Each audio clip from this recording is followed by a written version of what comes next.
नमस्कार दोस्तों, स्वागत है संहिता लर्निंग एकेडमी में। मैं डॉक्टर कपिल शर्मा और आप देख रहे हैं संहिता लर्निंग एकेडमी। आज हम आपके लिए लेकर आए हैं एक बहुत ही इम्पॉर्टेंट सब्जेक्ट और एक बहुत इम्पॉर्टेंट टॉपिक। आज हम पढ़ेंगे पदार्थ विज्ञान में प्रमाण। प्रमाण को किस आचार्य ने कितने कितने माने हैं, कौन कौन से हैं, उनको कैसे याद करें, कौन कौन से ट्रिक्स हैं, कौन कौन से क्वेश्चंस हैं जो बन सकते हैं। अगर आप हमारे चैनल पर नए हैं तो इसे अभी सब्सक्राइब करें, लाइक करें और अगर वीडियो आपको पसंद आती है, कंटेंट पसंद आता है तो इसे शेयर करना ना भूलें। और हाँ, वीडियो के एंड में मैं आपको बताऊंगा कि आप ये नोट्स और इसके एमसीक्यू कहाँ कहाँ से ले सकते हैं, जो भी अपन पढ़ेंगे उनके नोट्स। तो बिना टाइम वेस्ट किए शुरू करते हैं। सबसे पहले हमें समझना है प्रमाण की संख्या किस किस आचार्य ने कितनी कितनी मानी है। तो मैं आपको एक छोटी सी बात याद करने के लिए बोलूंगा कि आप याद करें, काउंटिंग याद करें। 1 to 6 तक की काउंटिंग याद कर लीजिए। ये आप सभी को याद ही है, 1 2 3 4 5 और 6। तो ये लगातार हम एक प्रमाण किसने माना, दो किसने माने, तीन किसने माने, चार किसने माने, पांच और छह किसने माने, सबसे पहले ये याद करेंगे।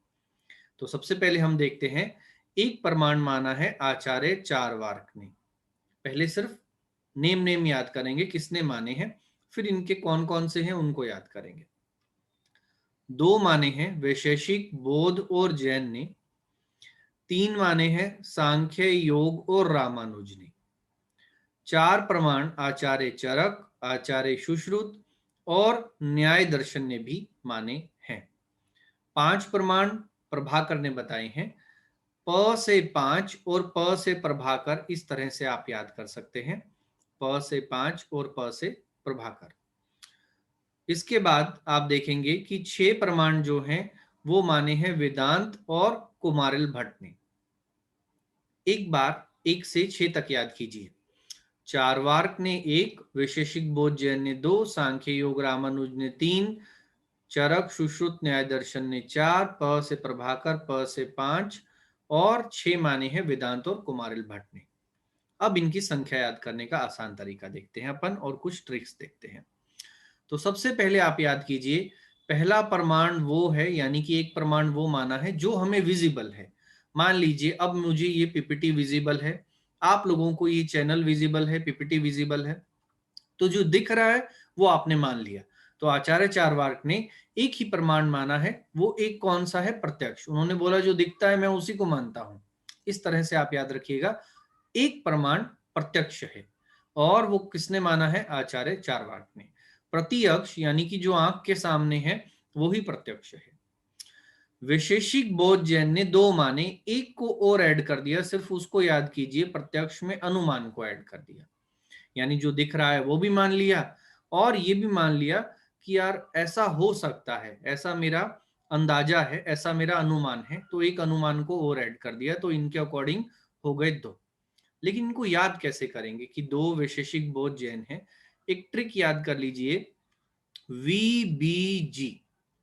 वीबीजी ने दो प्रमाण माने हैं। वीबीजी वैशेषिक बोध और जैन, इन्होंने दो प्रमाण माने हैं, तो आपका क्वेश्चन कभी गलत नहीं होगा।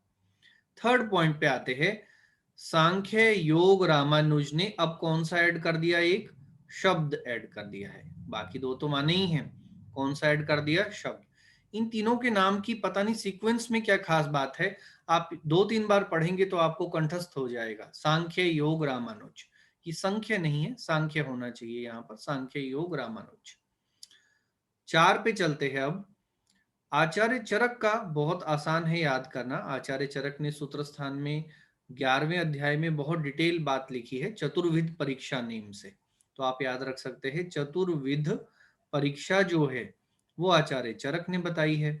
और उस चतुर्विध परीक्षा का मीनिंग ही क्या है, उसका मीनिंग ही चार ये प्रमाण है।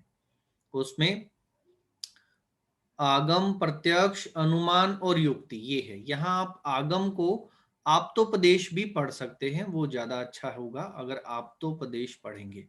इनका मीनिंग एक ही है लेकिन लिखने के तरीके अलग अलग हैं, तो इसको आप आप्तोपदेश पढ़िए। आप्तोपदेश, प्रत्यक्ष, अनुमान और युक्ति, ये चार चरक के हैं। अब कौन सा ऐड हो गया, आप्तोपदेश ऐड हो गया।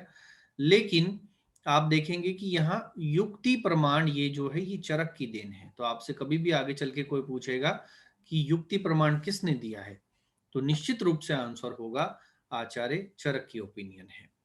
आचार्य सुश्रुत का देखते हैं, 4 प्रमाण में उन्होंने आप्तोपदेश की जगह आगम शब्द को लिखा है। इसको आप कट कर दीजिएगा, इसको चरक में आप्तोपदेश ही पढ़िए। आचार्य सुश्रुत ने आगम, बाकी सब वही है, प्रत्यक्ष, अनुमान, उपमान प्रमाण को फिर अच्छे से याद करना है अपने को कि उपमान प्रमाण जो है इसमें अलग माना है। न्याय दर्शन ने शब्द करके लिखा है पहला शब्द, और शब्द किसको माना है, आगम के जगह पर, और प्रत्यक्ष, अनुमान और उपमान बाकी सेम है। कुल मिला के आचार्य चरक ने चतुर्विध परीक्षा बताई, आप्तोपदेश, प्रत्यक्ष, अनुमान, युक्ति।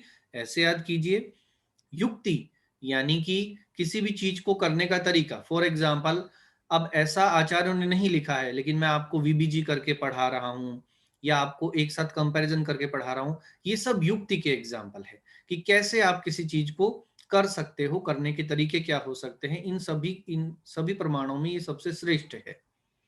तो युक्ति जो है वो चिकित्सा में भी सबसे आगे मानी गई है, श्रेष्ठ है। ऐसे आपको याद रखना है, आचार्य चरक ने बताई है।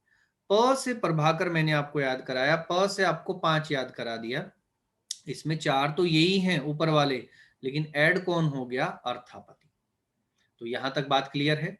1 2 3 4 5 6 ऐसे करके याद कराया। 4 वार, वीबीजी, सांख्य योग रामानुज, चरक सुश्रुत न्याय 4 ही मानते हैं, लेकिन चारों, ये तीनों के 4 अलग अलग हैं, थोड़े थोड़े से देख लेना।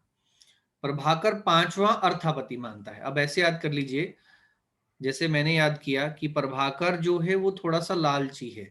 प्रभाकर जो है वो पैसे वाला है या लालची है, उसके पास अर्थ बहुत है, तो अर्थापति प्रमाण जो है वो प्रभाकर ने 5वां बताया है।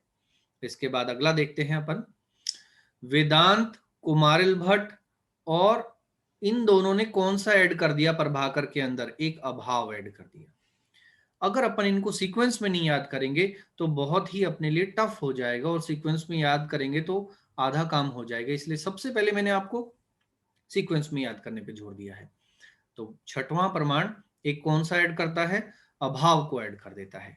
इसके बाद देखिए आप, पौराणिक, संभव और ऐतिहा को मानते हैं। ये यहां बाय मिस्टेक आ गया। पौराणिक किसको मानते हैं, संभव और ऐतिहा को मानते हैं। 2 चीजों को ऐड कर देते हैं ऊपर वाले 6 में। अब यहां तक ही मैंने क्यों याद कराया 1 2 6, क्योंकि उसके बाद 7 नहीं है, सीधा उसके बाद 8 प्रमाण किसी ने माने हैं और 9 माने हैं। तो 8 माने हैं पौराणिक ने और 9 माने हैं तांत्रिक ने। ठीक है, पौराणिक जो है वो 8 मानते हैं, उनमें संभव और ऐतिहा को ऐड कर देते हैं। ऐसे मानिए आप एक लाइन याद कर लीजिए कि जो पुराने लोग हैं वो प्रोबेबिलिटी को ज्यादा देखते हैं कि अरे ऐसा भी हो सकता है, आप लोग ऐसा भी कर सकते हो। यानी जो पुराने लोग हैं उनके पास आइडियाज ज्यादा हैं, ऐसे आप याद कर लीजिए। उनके पास सोचने की क्षमता, health, mental health, physical health, सब कुछ ज्यादा था। तो संभव ऐतिहा किसने माना है, पौराणिक ने माना है। और एक ट्रिक नीचे लिख लीजिएगा आप यहाँ पर, चेष्टा तांत्रिक है। वीडियो के एंड में मैं आपको बताऊंगा नोट्स वगैरह आपको कहाँ से मिलेंगे, कुछ एमसीक्यू हैं इसके, वो कहाँ से मिलेंगे। तो आप जो है एक बार इसको पहले याद करने की कोशिश करिए। चेष्टा तांत्रिक है, इस तरह से आप इसको याद कर लीजिए। तो 9 जो प्रमाण माने हैं वो तांत्रिक ने माने हैं, एक्स्ट्रा कौन सा मान लिया, चेष्टा प्रमाण मान लिया। यहां प्रमाण की संख्या खत्म हुई।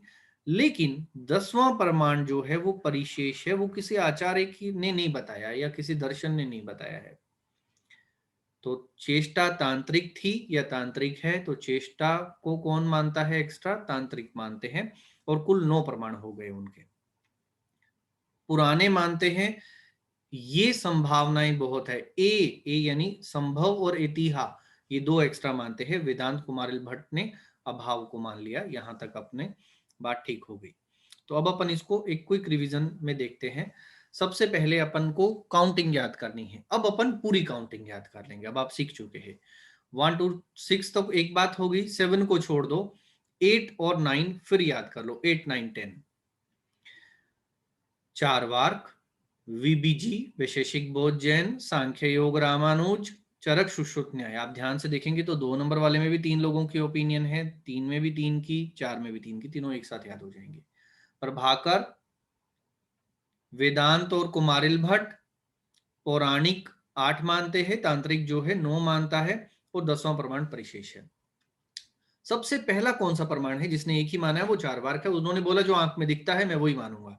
प्रत्यक्ष ऐड कर दिया आगे चल के, अनुमान वीबी जी ने, आगे ऐड कर दिया शब्द सांख्य योग रामानुज ने, आचार्य चरक ने जो है वो इसमें चतुर्विध परीक्षा करके बताया है। चारों मैंने आपको बता दिए कैसे याद करने हैं, और युक्ति इसकी देन है।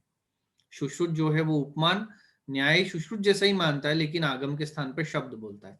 इन तीनों का एक ही मीनिंग है, आप्तोपदेश आगम शब्द, लेकिन लिखने का तरीका अलग अलग है, तो याद कर लेना चाहिए आगे कंपटीशन के हिसाब से। प्रभाकर 5 मानता है, 4 प्लस अर्थापति।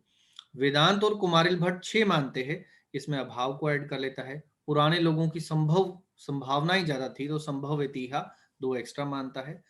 चेष्टा तांत्रिक है 9 नंबर, और 10वां परिमाण जो है परिशेष है, लेकिन किसी ने नहीं बताया है, ये बस ऐसे ही याद कर लीजिए। 10वां कौन सा है, परिशेष प्रमाण है। इसके 2-2 नंबर के क्वेश्चन या फिर कंपटीशन एग्जाम में जितने भी एमसीक्यू बनते हैं, वो कुछ एमसीक्यू का पीडीएफ मैं इस वीडियो के डिस्क्रिप्शन में डाल रहा हूं, वहां से आप इसको जाके सॉल्व कीजिए, और कमेंट करके अगर आपको आ रहे हैं क्वेश्चन तो हमें बताइए इनके आंसर क्या क्या है। सेकंड बात, जो भी अपन ने पढ़ा है इसकी भी पीडीएफ मैं डिस्क्रिप्शन बॉक्स में डाल रहा हूं। तो यहां पर अपनी वीडियो जो है एंड होती है, लेकिन लास्ट एक इंफॉर्मेशन है, आप हमारे चैनल के साथ साथ, यूट्यूब के साथ साथ टेलीग्राम पर भी हमसे जुड़ सकते हैं। टेलीग्राम पर भी हमारा चैनल अभी नया बना है, उसमें आप टेलीग्राम पर जाके संहिता लर्निंग एकेडमी सर्च करेंगे तो आपको चैनल मिल जाएगा। उसमें भी ये नोट्स और पीडीएफ मैंने डाले हैं, वहां पर भी आप जाके रीड कर सकते हैं और अपनी स्टडी को स्ट्रॉन्ग कर सकते हैं। तो अगर आपको वीडियो पसंद आती है, कंटेंट पसंद आता है, पढ़ाने का तरीका पसंद आता है, तो जरूर इसे शेयर जरूर करें और लाइक करना ना भूलें। Thank you very much for patient hearing. Thank you so much.